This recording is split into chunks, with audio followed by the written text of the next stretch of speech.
नमस्कार फ्रेंड्स, जय हिंद। ज्योति क्लासेस में आप सभी का एक बार फिर से स्वागत है। फ्रेंड्स, जैसा कि हम सभी को पता है कि हमने अपनी होम साइंस की NCERT बेस क्लास 6 की सीरीज़ कंटिन्यू कर रखी है और जिसमें हमने अभी तक चैप्टर 1 to 3 कंप्लीट किया।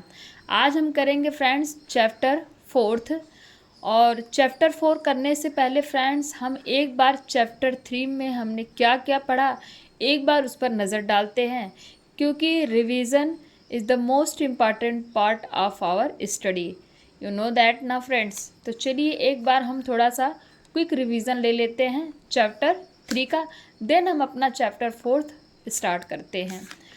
सो फ्रेंड्स, ये देखिए हमारा चैप्टर 3 क्या था। खंड 3 गृह व्यवस्था एवं स्वच्छता। गृह स्वच्छता अर्थ, महत्व एवं प्रकार। Home cleanliness meaning, importance and kinds. इसमें हमने क्या क्या पढ़ा था? गृह स्वच्छता का महत्व। और गृह स्वच्छता के महत्व में ये देख सकते फ्रेंड्स, इसके कुछ इम्पोर्टेंट्स पॉइंट्स से जो हमने पढ़े थे। उसके बाद नेक्स्ट टॉपिक हमने पढ़ा था सफाई के प्रकार। सफाई कितने प्रकार की होती है, ये थे फ्रेंड्स सफाई के प्रकार। देन हमने कंप्लीट किया था कि सफाई के प्रकार तो देख लिए, फिर उसके बाद सफाई करने के लिए हमें किन किन वस्तुओं की ज़रूरत पड़ सकती है। उसमें था हमारा झाड़ू, झाड़न, ब्रश, आधुनिक यंत्र, ये सारे जो भी पॉइंट्स थे फ्रेंड्स ये हमने किए थे। देन हमने देखा था लास्ट अपना घर की स्वच्छता से लाभ, कि हमने ये सब तो कर लिया, सफाई कर लिया, सफाई का महत्व जान लिया, लेकिन घर की सफाई से लाभ क्या क्या होते हैं उसमें हमने ये कुछ इंपॉर्टेंट्स पॉइंट कवर किए थे। और सबसे इम्पॉर्टेंट पॉइंट्स फ्रेंड्स चैप्टर 3 की समरी यानी कि स्मरणीय तथ्य जो हमने कवर अप किया था, ये थे कुछ इम्पॉर्टेंट्स पॉइंट जो कि इस चैप्टर में दिए गए हैं। देन हमने कंप्लीट किया था प्रश्नावली, उसमें बहुविकल्पीय प्रश्न, रिक्त स्थानों की पूर्ति, देन सही गलत। तो ये था फ्रेंड्स हमारा चैप्टर 3। तो ये था चैप्टर 3 फ्रेंड्स। चलिए चलते हैं आज के चैप्टर की तरफ जो कि है चैप्टर 4। तो आई होप आपने चैप्टर 3 अच्छे से रिवाइज कर लिया होगा। देन अब हम चलते हैं चैप्टर 4 पर जो कि है सार्वजनिक स्थानों की सफाई।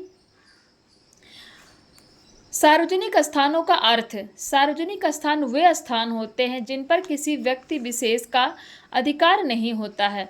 सार्वजनिक स्थानों को संबंधित क्षेत्र के सभी लोग एक समान रूप से प्रयोग करते हैं, जैसे सड़कें, park, cinema hall, school, railway station, दर्शनीय इमारतें, बाजार आदि। यानी कि फ्रेंड्स सार्वजनिक स्थान कौन से होते हैं जिन पर किसी एक विशेष व्यक्ति का अधिकार नहीं होता। जैसे कि हमारा घर है, वो क्या है, क्या एक सार्वजनिक स्थान है? नहीं, क्योंकि उस पर सिर्फ हमारा ही अधिकार है। पर पार्क है, पार्क क्या हम सार्वजनिक स्थान है? यस फ्रेंड्स, क्योंकि पार्क में हम भी जाते हैं, बहुत सारे लोग जाते हैं। जिस पर सिर्फ केवल एक लोगों का हक ना हो फ्रेंड्स, वो होता है सार्वजनिक स्थान। तो सार्वजनिक स्थलों की स्वच्छता का महत्व, यानी कि सार्वजनिक स्थलों की स्वच्छता का क्या महत्व है।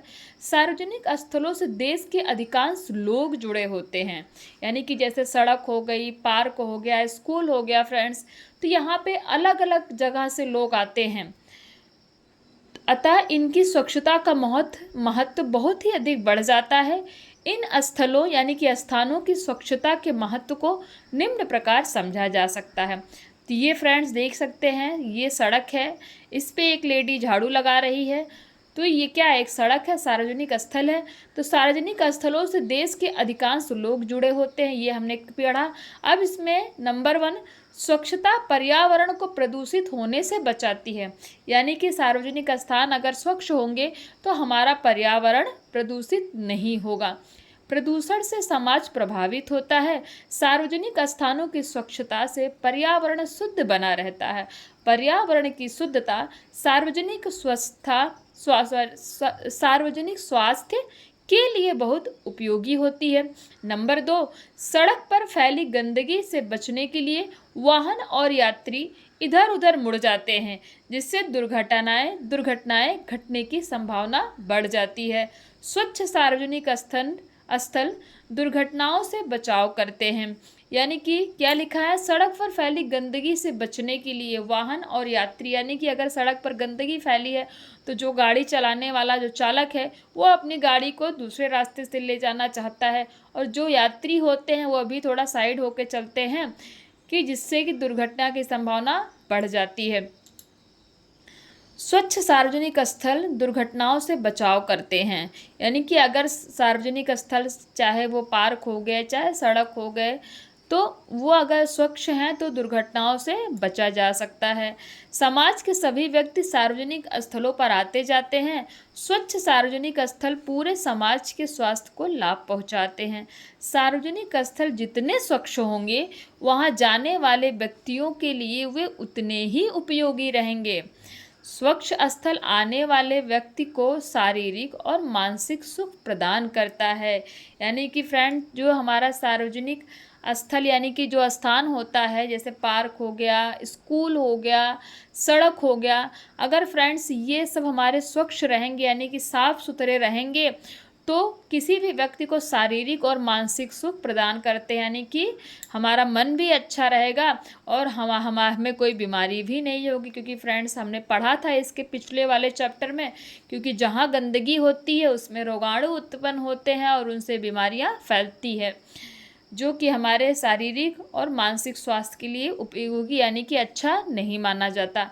समाज के प्रत्येक व्यक्ति को स्वस्थ बनाए रखने की दृष्टि से सार्वजनिक स्थलों की स्वच्छता का विशेष ध्यान रखना आवश्यक है। मुख्य सार्वजनिक स्थानों की सफाई। सार्वजनिक स्थानों की सफाई उतनी ही आवश्यक है जितनी घर की सफाई। कुछ मुख्य सार्वजनिक स्थानों की सफाई जिनका हमें भी ध्यान रखना चाहिए, इनका विवरण निम्नवत है, यानी कि निम्नलिखित है कि वो कौन से मुख्य सार्वजनिक स्थान है जिनकी सफाई का ध्यान हमें भी अपने घर की तरह ही रखना चाहिए। गली अथवा सड़क सार्वजनिक स्थल है तथा सभी व्यक्ति इन स्थानों का आवागमन करने के लिए प्रयोग करते हैं। गली अथवा सड़क की सफाई के लिए प्रत्येक व्यक्ति को निम्नलिखित बातों का ध्यान रखना चाहिए। नंबर 1, जहाँ तक हो सके घर के कूड़े करकट को डस्टबिन में डालें तथा वहीं से सार्वजनिक कूड़ेदान तक भेजने की व्यवस्था करें। घर के कूड़े को गली या सड़क पर ना फैलाएं, यानी कि फ्रेंड्स आपने देखा होगा बहुत सारे ऐसे लोग होते हैं जो कि अपने घर को तो साफ कर देते हैं बट डस्टबिन तक जाने की थोड़ी सी आलस के लिए वो कचरा उठाते हैं और देखते हैं उनके आसपास अगर कोई नहीं है फ्रेंड्स तो वो अपना कचरा घर के बाहर कहीं पे भी डाल देते हैं, वो डस्टबिन तक नहीं जाते और वो कचरा फैलता है पूरे एरिया में। नंबर 2, गली अथवा सड़क पर स्थान स्थान पर सार्वजनिक कूड़ेदान रखे जाने चाहिए तथा उन्हीं में घर का कूड़ा डालना चाहिए। नंबर 3, घर में निकलने वाले गंदे पानी को गली या सड़क पर ना फैलने दें। यदि गली में सार्वजनिक नालियाँ हों तो घर की नाली को उस नाली से जोड़ दें। यदि गली में नाली ना हो तो उस स्थिति में अपने घर के बाहर पानी सोखने वाला गड्ढा बनवाएं तथा घर की नाली को इससे जोड़ दें। इस गड्ढे को ढकवा अवश्य दें, ढकवा यानी कि बंद करवा दें। फ्रेंड्स आपने देखा होगा कि बहुत सारे घर ऐसे हैं जिनके पास नालियाँ नहीं होती और उनके घर का सारा गंदा पानी जो है वो सड़क पर बहता रहता है। तो फ्रेंड्स जब गंदा पानी इकट्ठा होगा तो उससे मच्छर मक्खी होंगे और उससे बहुत सारी बीमारियां होंगी। फ्रेंड्स तो अपने घर की जो नाली है उसको सड़क की नाली से जोड़ देना चाहिए। अगर वो उपलब्ध ना हो तो क्या दिखा गया है कि अपने घर के बाहर पानी सोखने वाला गड्ढा बनवाएं, तो अपने घर के बाहर ही एक गड्ढा खुदवा दें और उसे अपने घर की नाली से जोड़ दें और इस गड्ढे को फ्रेंड्स अच्छे से ढकवा देना चाहिए, यानी कि बंद करवा देना चाहिए, क्योंकि गड्ढे में पानी है और पानी अगर खुला रहेगा फ्रेंड्स उसमें बहुत सारे कीटाणु उत्पन्न होंगे जिससे कि हमारा स्वास्थ्य सही नहीं होगा और बहुत सारी बीमारियां फैलेंगी। इसीलिए गड्ढे को बंद करवा देना चाहिए कि जिससे पानी ना खुला रहे। नंबर 4, शौच के लिए घर में ही शौचालय बनवाएं। नंबर 5, गली की नालियों में पॉलीथीन ना फेंकें, इससे नाली का पानी रुकता है तथा गंदगी फैलती है। नंबर 6, गली में चलते हुए यदि आप कुछ खा रहे हैं तो उस वस्तु आदि के छिलके गली में ना फेंकें, उन्हें कूड़ेदान में ही डालें। कुछ लोगों को आपने देखा होगा फ्रेंड्स कि वो जैसे केला हो गया, आ- आम हो गया, कुछ भी ऐसी चीज़ हो गई जो वो खाते चलते हैं रोड पे ही, और खा लिया, आम खा लिया, केला खा लिया, उसका छिलका इधर उधर नहीं देखा और कहीं पे भी फेंक दिया। तो उससे क्या होता है फ्रेंड्स, उससे भी गंदगी फैलती है, लोगों को गिरने का खतरा रहता है। इसलिए उनके छिलकों को आप क्या करें, कूड़ेदान में ही डालें। ये तो हो गया फ्रेंड्स मुख्य सार्वजनिक स्थानों की सफाई। अब पार्क की सफाई। पार्क की सफाई, नगरों में कुछ सार्वजनिक पार्क अवश्य बनाए जाते हैं। पार्कों में बच्चों के लिए झूले तथा व्यायाम का साधन आदि लगे होते हैं। कुछ घास के मैदान होते हैं तथा बैठने के लिए बेंच आदि लगे होते हैं। अनेक व्यक्ति सुबह शाम घूमने के लिए या व्यायाम के लिए पार्क में जाया करते हैं। पार्कों का सार्वजनिक स्वास्थ्य में भरपूर योगदान होता है।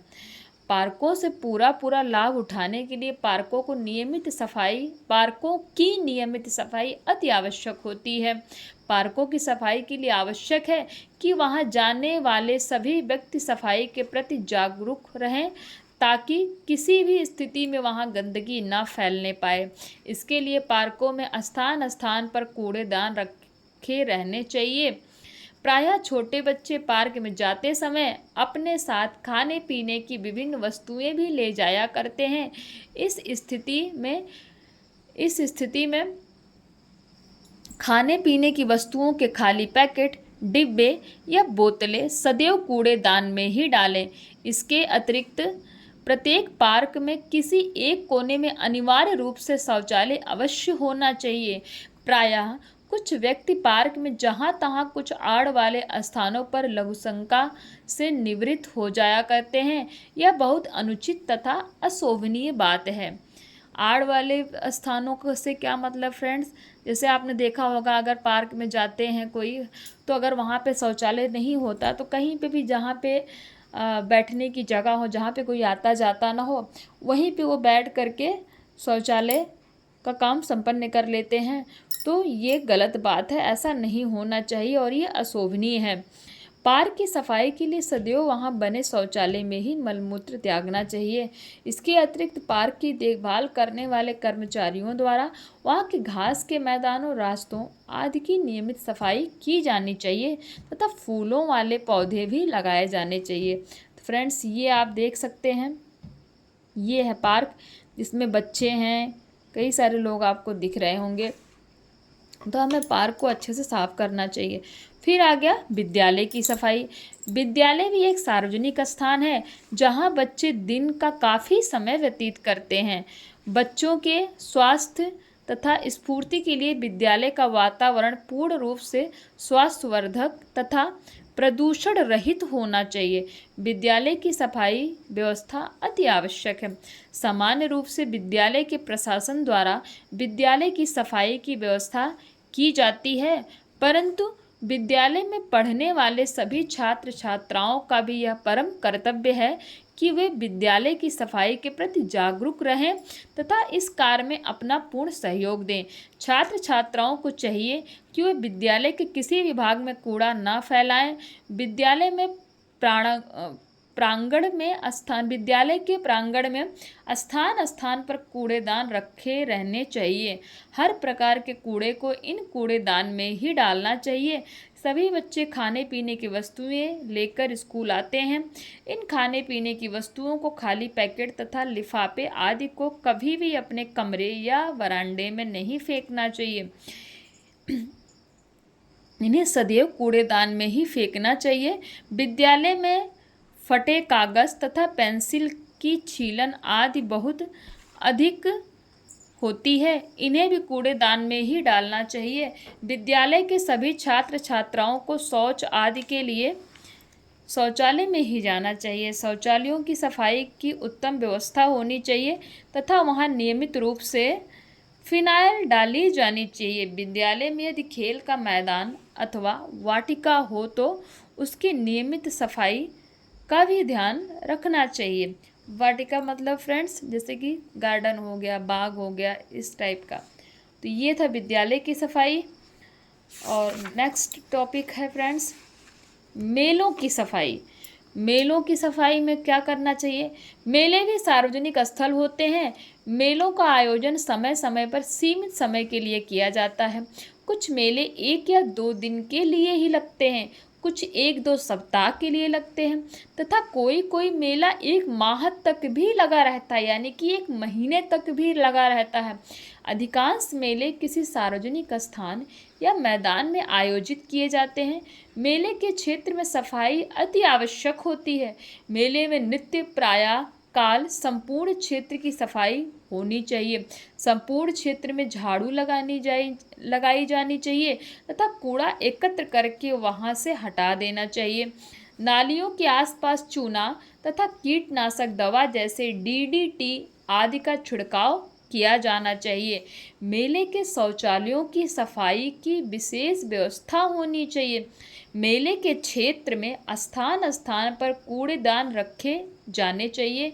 मेले में जाने वाले प्रत्येक व्यक्ति को चाहिए कि वह हर प्रकार का कूड़ा जैसे कि खाने पीने की वस्तुओं के पैकेट, पत्ते, कागज तथा पॉलीथीन आदि कूड़ेदान में ही डाले। प्रत्येक व्यक्ति को ध्यान रखना चाहिए कि वह जहाँ तहाँ न थूके, केवल पीकदानों में थूके, यानी कि जहाँ पे थूकना हो, थूकने के लिए बना हो वहीं पे थूकना चाहिए, हर जगह थूकना नहीं चाहिए। इसी प्रकार केवल शौचालयों केवल शौचालयों एवं मूत्रालयों में ही मलमूत्र त्याग करें। मेलों में आवश्यक सफाई व्यवस्था को बनाए रखने से प्रत्येक व्यक्ति को लाभ होता है। सफाई न होने की स्थिति में मेलों में विभिन्न संक्रामक रोगों के फैलने की आशंका बनी रहती है। तो फ्रेंड्स ये थी मेले की सफाई कि हमें मेले में जब जाते हैं हम, तो मेले में हमें किस तरह की सफाई रखना चाहिए और किन किन चीज़ों का ध्यान रखना चाहिए। नेक्स्ट है फ्रेंड स्वास्थ्य और सुखी जीवन के लिए आसपास की सफाई। घर के आसपास के क्षेत्र की सफाई अति आवश्यक है। इस क्षेत्र की सफाई के अभाव में ना तो स्वस्थ रह सकते हैं और ना ही सुखी। वास्तव में यदि घर के आसपास के क्षेत्र में गंदगी हो जाती है तो वहाँ की गंदगी पर पनपने वाले मक्खी, मच्छर तथा विभिन्न रोगों के रोगाणु हमारे स्वास्थ्य के लिए खतरा पैदा करते रहते हैं। आसपास के क्षेत्र की गंदगी से उठने वाली दुर्गंध हमारे घरों में भी व्याप्त हो सकती है, यानी कि फैल सकती है। इसके अतिरिक्त घर से बाहर निकलते ही आसपास के क्षेत्र की गंदगी को देखकर भी व्यक्ति के मन पर बुरा प्रभाव पड़ता है। घर के आसपास गंदगी का व्याप्त रहना अशोभनीय प्रतीत होता है। स्पष्ट है कि ऐसे वातावरण में व्यक्ति ना तो स्वस्थ रह पाता है और ना ही सुखी। वास्तव में स्वस्थ एवं सुखी जीवन के लिए घर के आसपास के क्षेत्र की सफाई अति आवश्यक है। तो ये था फ्रेंड्स हमारा चैप्टर 4 और चैप्टर 4 हमने आज कंप्लीट किया। चैप्टर 4 में हमने क्या क्या पढ़ा फ्रेंड्स? क्या था हमारा? पहले तो चैप्टर 4 सार्वजनिक स्थानों की सफाई, यानी कि सैनिटेशन ऑफ पब्लिक प्लेस। सार्वजनिक स्थानों का अर्थ, सार्वजनिक स्थलों की स्वच्छता का क्या महत्व है, उसमें हमने पढ़ा मुख्य सार्वजनिक स्थलों की सफाई, जिसमें मुख्य सार्वजनिक स्थानों की सफाई पढ़ी फ्रेंड्स। फिर उसके बाद हमने पढ़ा जिसमें नेक्स्ट हमने पढ़ा पार्क की सफाई, फिर हमने विद्यालय की सफाई, देन हमने कंप्लीट किया फ्रेंड्स विद्यालय की सफाई के बाद मेलों की सफाई की, मेलों की सफाई किस तरह की जा सकती है, फिर स्वास्थ्य और सुखी जीवन के लिए आसपास की सफाई। तो ये था फ्रेंड्स हमारा सफाई यानी कि सार्वजनिक स्थानों की सफाई का चैप्टर कंप्लीट हुआ। और फ्रेंड्स कल हम करेंगे इसके स्मरणीय तथ्य यानी कि इस चैप्टर की समरी और डालेंगे प्रश्नावली पर एक नज़र, जिसमें हम सभी को पता है कि हम क्या ही करते हैं। इसमें करेंगे हम सही विकल्प, रिक्त स्थानों की पूर्ति और सही गलत। तो फ्रेंड्स आई होप आपको ये आज की क्लास अच्छी लगी हो। अगर कोई भी डाउट होता है फ्रेंड्स तो आप बेझिझक आप कमेंट के माध्यम से हमसे पूछ सकते हैं। और फ्रेंड्स मैंने आपको पहले भी बताया है कि ये मैं आपको NCERT बेस्ड करा रही हूँ। क्लास 6 से लेकर के क्लास 12 तक मैं पूरे होम साइंस आपको बुक के माध्यम से कराऊंगी, जिसको आप अगर अच्छी तरह से पढ़ते हैं, एक एक डाउट्स आपके क्लियर हो जाएंगे फ्रेंड्स। फिर आप जब कोई भी पेपर लगाएंगे, चाहे वो TGT, PGT, net, JRF, LT grade, कोई भी होम साइंस का टीचिंग एग्ज़ाम हो फ्रेंड्स, आप इजीली आपके क्वेश्चंस उसमें से फंसेंगे और आप इजीली आप जो है इसको क्रैक कर सकते हैं। बस ज़्यादा नहीं, एक बार इस सीरीज़ को कंप्लीट करिए मेरे साथ। और मैं फ्रेंड्स, हाँ, एक चीज़ और आपको बतानी थी कि आज से हम कोशिश करते हैं कि हम 2-2 क्लास आपको प्रोवाइड कराएंगे, जिससे कि हम फटाफट इस सीरीज़ को कंप्लीट करें। नहीं तो फ्रेंड्स बहुत टाइम लगेगा, क्योंकि आगे हमें 7th 8th 9th 10th 11th 12th की भी हमें बुक रीड करनी है। और बुक रीड करने के बाद फ्रेंड्स फिर हम आपको यूपी टीजीटी और पीजीटी के जितने भी ब्रांच है, जैसे आपको पता है कि होम साइंस के 5 ब्रांच हैं, वो सारी ब्रांच भी कंप्लीट कराऊंगी, करेंगे हम। और उससे फ्रेंड्स मैं आपको क्वेश्चंस भी कराऊंगी। तो फ्रेंड्स बने रहिए हमारे साथ। तो आज की क्लास यहीं तक, मिलते हैं नेक्स्ट क्लास में। तब तक के लिए जय हिंद, नमस्कार।